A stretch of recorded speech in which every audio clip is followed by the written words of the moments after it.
ஓம் Sri Sairam. April 20, 2024 சுவாமி வழங்கும் இன்றைய அருளமுதம்.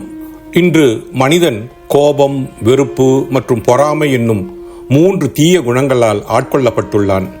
இவை மனிதனின் மனதையே விஷமாக மாற்றி விடுகின்றன.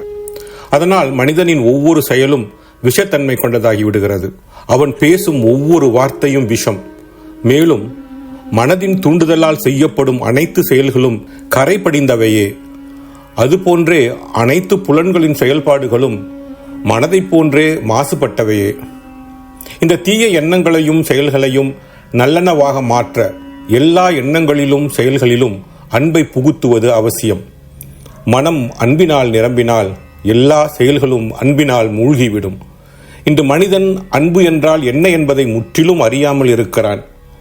மனிதன் ஆசையை அன்போடு ஒப்பிடுகிறான்.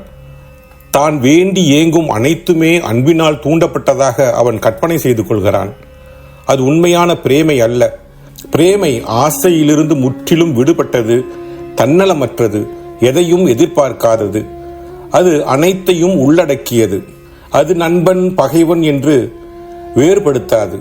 உலகளாவிய தன்னலமற்ற பிரேமை என்ற கருத்தை மறந்துவிட்டு சுயநல ஆசைகளால் தன்னை நிரப்பிக் கொண்டு அன்பால் நிரப்பப்பட்டிருப்பதாக அவன் நினைத்துக் கொள்கிறான். இதுதான் உலகப்பற்று எனப்படுவது.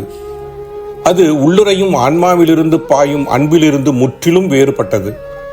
ஆன்மீக அன்பு எல்லையற்றது. மனதை அன்பினால் நிரப்புவதும் அங்கு வாசம் செய்யும் 6 எதிரிகளை வெளியேற்றுவதும் இன்றியமையாத ஒன்றாகும். தெய்வீக அருளுரை டிசம்பர் 25, 1997. அன்பை விட தெய்வீகமானது எதுவும் இல்லை என்பதை நீங்கள் உணர வேண்டும். அன்பே கடவுள், அன்பில் வாழுங்கள் என்கிறார் பகவான் ஸ்ரீ சத்திய சாய் பாபா. ஓம் ஸ்ரீ சாய்ராம். ஓம் ஸ்ரீ சாய்ராம். ஓம் ஸ்ரீ சாய்ராம்.